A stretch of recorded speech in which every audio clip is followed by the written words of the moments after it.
Hello and welcome to another episode. Today I got Shenetworks joining with this new podcast. I really put a lot of focus on content creators and brand building because those are some areas that really help people get started in cybersecurity, and a lot of people aren't leveraging it.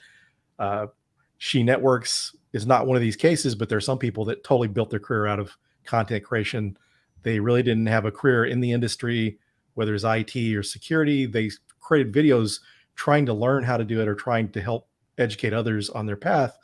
Uh, but she's someone that leveraged, that brand building and content creation. I know a lot of it is just educate and help others, but it really spawned into something that's helped her career wise. And so I thought it'd be really great for her to share her background as well as talking about content creation, how she's kind of leveraged that to help her career and help others. So welcome to the show. Thank you. Yeah, thanks for having me on. Yeah, like you said, I do content creation. I would say, TikTok is probably the platform that most people had originally known me from.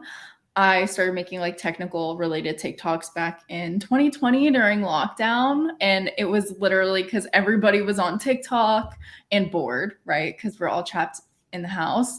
And TikTok, it was kind of exploding. A lot of people had downloaded it at that time, and a lot of it was like funny videos. It was very different then than it is now. But one day I did actually get like a technical video on my For You page, and I was like, oh my gosh, like there's people on this platform making technical content. But at the time, it was very few people, like very, very few people were making technical content or leveraging TikTok to, like in an educational way. And so I kind of got in really early at that time, comparatively to now, where there's tons of educational content creators or tech creators on TikTok. Lots of like software engineers. I feel like that's probably like the biggest area now. But before it was just like kind of like a handful of people and it's like exploded since then, for sure. I've kind of slowed down on TikTok, but I built kind of a following on Twitter, and I use YouTube and try and leverage a bunch of different platforms to just share educational information. Yeah, I think you've done a really good job diversifying your platforms because, before we started the show, we mentioned was kind of talking, some people are just all into one platform. And if you went and looked at their LinkedIn profile, you would be really surprised they have that many followers on those other platforms. But one of the things that really gets me thinking about being diversified across different platforms is when, all the stuff we've had with Twitter, Elon Musk taking over, and you saw a drop off of people then. It's kind of come back, but he keeps doing things that we don't know for sure the future of Twitter. So it's definitely a good idea for folks that have just focused on Twitter to look at other areas. So in case they do, Twitter goes away, then you've lost a lot of those connections. It'd be hard to reconnect. Yeah. And I mean, we do have a lot of examples of that happening. Maybe for more of like the Gen Z generation, they have less, but before there was like Facebook, MySpace was really popular, and there had been people that built like an entire career off of their personas on MySpace. And then obviously that went away after a while. And then same thing happened with Vine. Before TikTok, there was Vine, which it was, I think, like 3-second videos or like just very, very short videos. And then Twitter ended up buying Vine and then just shutting it down eventually when they couldn't figure out how to monetize it. And I think they had some regrets in that area now after TikTok, came out. But there's a lot of Vine people that gained a large following, and then the platform was gone and they lost all of that. I did another podcast with Corey Quinn, like it was probably a couple years ago now, like a year and a half ago, maybe 2. And he said too, his advice that he had given me at the time, because I was still just really on TikTok, was to, have an email list in case where someone can kind of put their email or give you their email. And I have one on my website in case something were to happen, or if I were to like, launch like a big project, there's like way for me to kind of communicate with people who are interested in, kind of keeping up with the content that I create or different things like that. Yeah, that's a good idea. That's one of the regrets because I was previously doing a podcast called the Hacker Factory Podcast and Mhm. doing it through someone else. And I really, unless those people are following me on social media, I really have no connection. In hindsight, I really wished I would have either started an email list, a newsletter, or a community, and just to be able to stay connected to those people. So anytime I see people comment about my old podcast, then I send them a DM and say, hey, there's 118 episodes, but whenever you get through with that, you can come over here. I got this new podcast. So Yeah. Definitely. That is like, I don't really use my email list for advertising, but like, and some people do have email lists that they might kind of do updates and blogs and things like that. But mine is pretty much just in case, like, I don't know, the apocalypse happens and everything goes away. But somehow my email list doesn't, or, like Twitter kind of shutting down, or, a new platform I'm moving to, just like kind of a fail safe. so what's kind of been your experience? Because, I know all platforms are a little bit different, and, Yeah. the number of followers, has it been very difficult to figure out the different platforms as far as what works best to build your following? Yeah, I would say that TikTok used to be the easiest way to kind of build a following, and it is still possible for some people, for sure, but it's not like it was 2 years ago when there was far less people creating content and a ton of people watching like content. More people now are comfortable making videos and putting their face out there. And so now there's a lot more content to kind of push out from TikTok. And there's less time people are spending on TikTok because eventually lockdown lifts and people went back to the office, or, whatever. So people are just spending less time on their phones. So it has gotten considerably more difficult, but it is definitely still possible to build a platform there. There's been tons of people after me who are much more consistent with posting than I am, because I kind of burnt myself out really quickly posting videos. But yeah, they've done a great job of building a community around the content that they make. So I like Twitter probably the most because I don't have to make videos and I can just kind of like put stuff out there and start conversation. And it's a lot easier to have a community where there's a lot of people you see regularly and it's so much easier just to communicate and have a conversation than on TikTok or YouTube, obviously. Yeah, I agree. It seems like there's better engagement on Twitter, I think, than some other platforms. LinkedIn can be pretty good, but it seems like you could build pretty good engagement, because for me, that's where I met most of the people in InfoSec, through InfoSec Twitter. How I found out about a lot of these different researchers. That's how I, learned about Jason Haddix. I guess actually it's Mhm. probably the Ethical Hacker Network that I first learned about Jason, then started following his Twitter account. But just like him and Nahum Sec and some of these other folks, trying to learn some of the tricks they use for web app pen testing and bug bounty has Mhm. been pretty good. So it's a good platform. That's the only reason I've been kind of worried about something going bad. I haven't given up because I've put too much effort and time in it and built up too much of a following just to give up. I mean, I could give up on Threads or something like that, or Blue Sky, a lot easier because I don't have nearly as many Yeah. followers there. Yeah, it is. It is sad, mainly because, even before I had a following, there is so much good information that is posted on Twitter. It's a really good way to communicate if you know how to do it, right? Like it takes a little bit, especially when you're trying to have like an engaged following where people are commenting or interested in the type of content that you are creating. And when there's like new CVEs out, or like really critical vulnerabilities that are being actively exploited, like it's a quick way to push that information out to a broad audience and have that shared. And so it is kind of sad to me because while there's mixed opinions on Twitter and like the kind of community and all that, there is a real value in being able to spread information that way.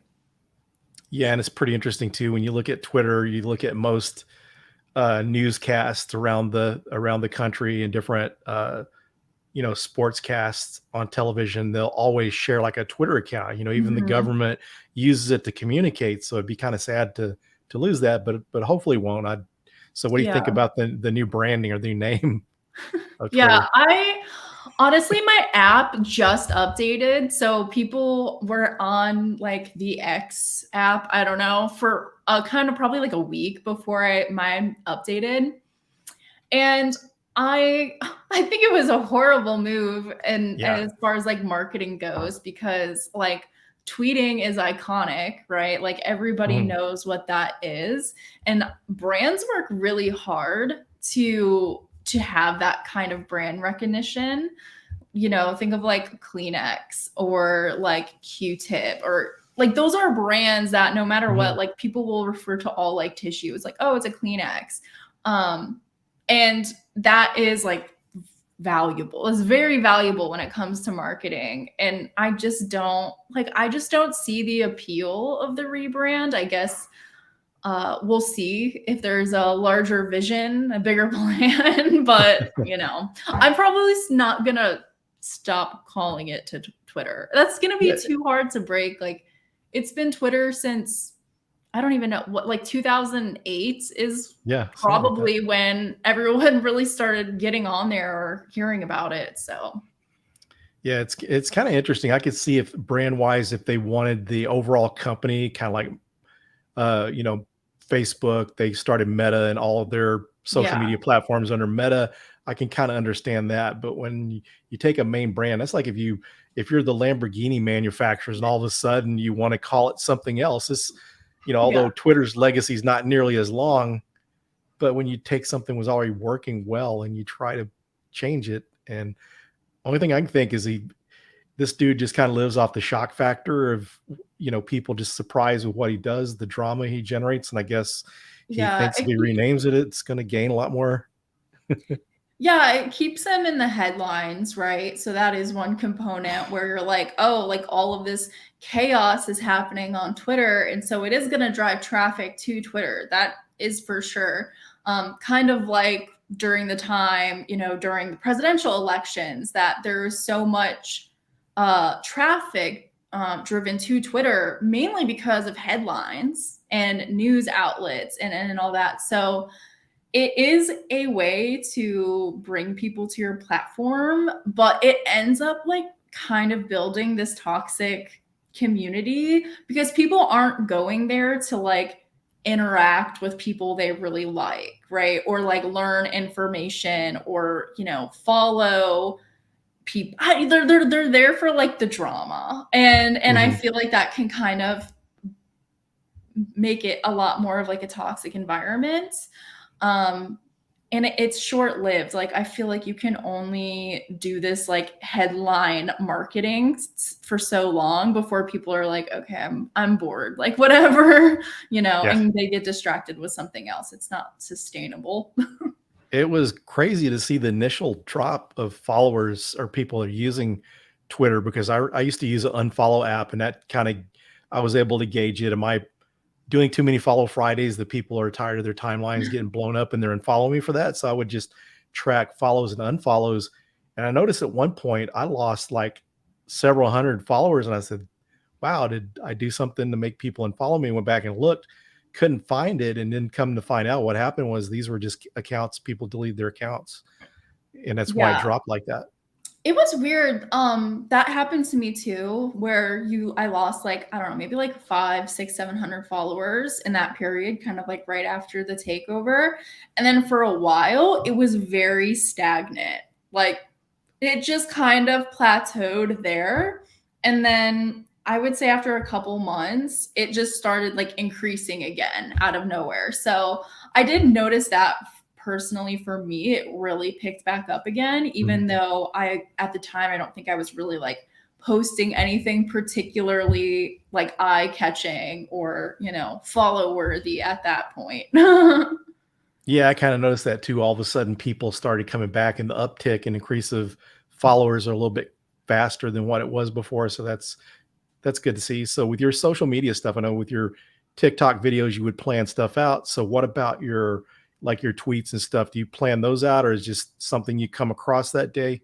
Yeah, the tweeting is just I just kind of post whatever comes to my mind. Probably too much, like some things I probably left better in drafts, but yeah, I don't really plan anything with that. I kind of stopped planning stuff with TikTok too. When I moved, so when I started posting, I was working full time at Cisco. And then I eventually switched over to my job now as a pen tester. And I've just had a lot of focus on, ramping myself up on that role and learning as much as I can there. That I would say like my content kind of decreased, but now I'm slowly getting back into putting more stuff out there, especially blog wise, because it gets easy when you're researching something and then you're like, oh, like I can make a whole blog post about this issue or, this thing. So I've been doing that a little bit more too. It's pretty nice when you pick up those skills that were just kind of a hobby. Now all of a sudden you're leveraging it for your career. And I think it's pretty cool that, as you mentioned, you were doing Cisco stuff and then you moved into a pen testing role. So can you describe kind of how that helped you land your pen testing role? Yeah, for sure. When I was posting really consistently, I was getting a ton of messages from people who worked at tech companies and wanted me to apply for maybe a position there as some type of like networking role. And at the time, I was like pretty content at Cisco. Like the benefits there are really good.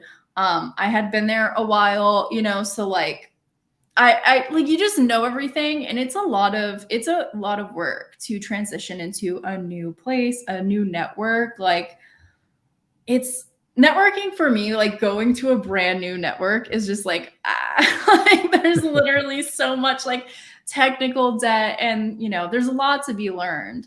But I also want to make sure that like you go into that with the right mindset. And I started getting kind of more drawn to security anyway. So I was just exploring security roles, and I got a DM from Jason Blanchard, who works at Black Hills Information Security, and he works on like the content community team. And John Strand and them, the whole team had seen my videos before because they're really into providing free resources and content to the community as well. And John used to be a SANS teacher, and so he has a lot of experience educating on security related content. And they asked like, would I be interested in potentially working there? And at the time too, I was having like a bunch of medical issues, and I was like, I'm not entirely sure if I want to make the move right now. I kind of also wanted to explore the different types of security roles, because you have like, I didn't know if I want to do incident response, network security, threat hunting, like research. There's so many different variations. And so I took time to kind of talk to professionals in each of those areas and get a good idea of what their day-to-day life was like. And then I kind of made the decision. Eventually, I was like, yeah, I want to do pen testing. And that's how I ended up at Black Hills. But it was because, that they had known about me from content that I was producing. And now I'm at Black Hills pen testing, and I also do have dedicated time to produce content and do a lot of like community engagement where I'm helping other people get into a career in cybersecurity or tech, or just engaging with like education.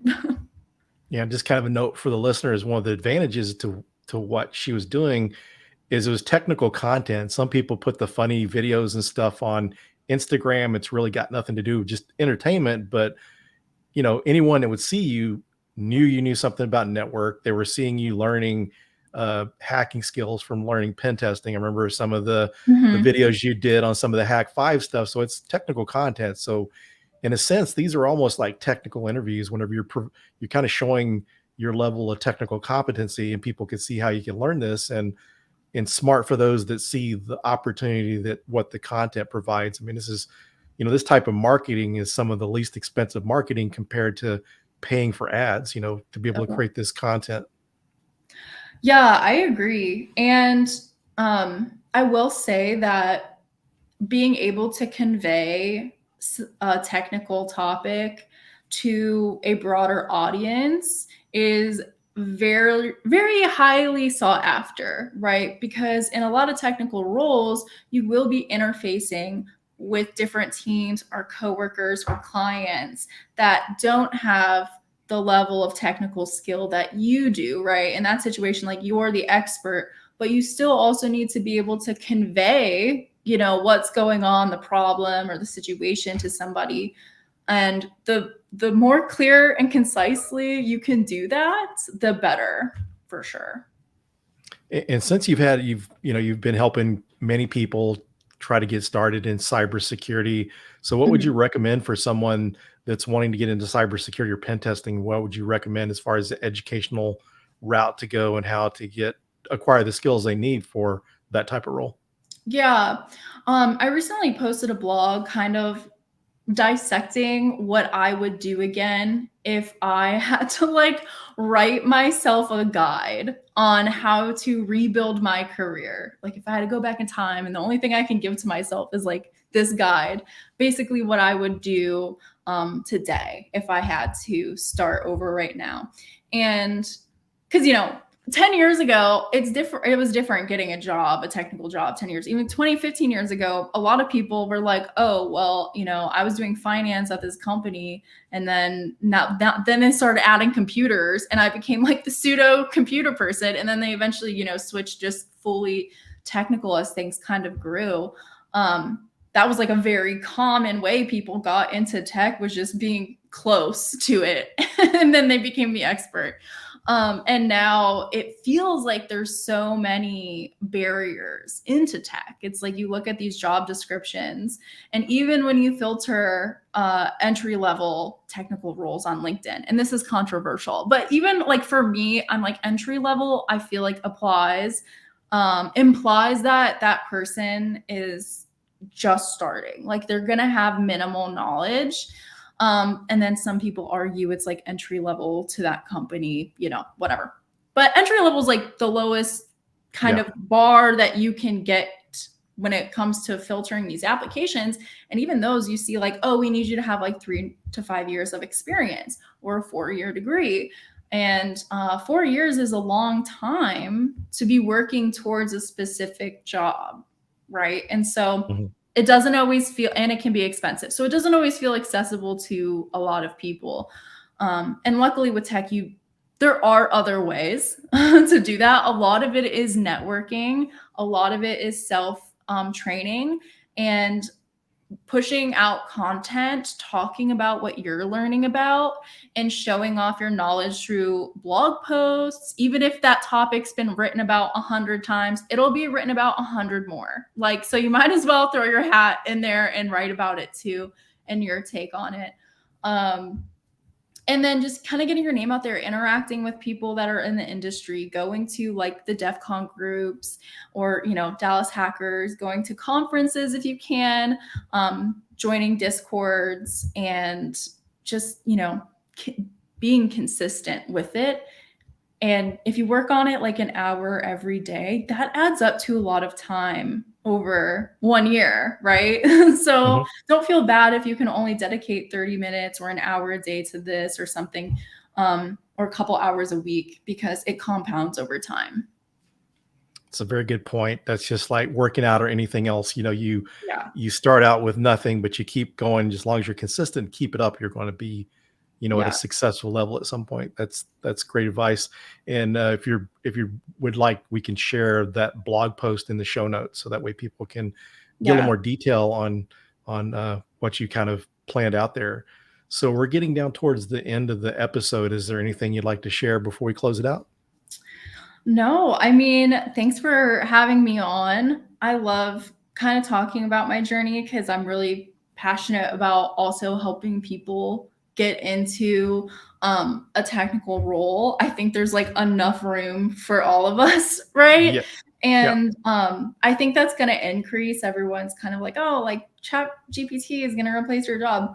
And I think that jobs historically in this industry have changed, but people have also kind of adapted with those changes, right? So when this newer technology comes out, they're going to need people to work on that. And if you kind of start on the ground floor or start looking into these things early, it might be a path that's available to you. So I'm not very concerned about, one day being like AI'd out of a job Yeah. quite yet, right? Maybe in my lifetime, I don't know. You can never know. But, Yeah. just like I said, time and consistency and just change the process, change it up when you find something hasn't worked for you for a while and try something new. Throw away your resume and build a new one, and eventually you will get there.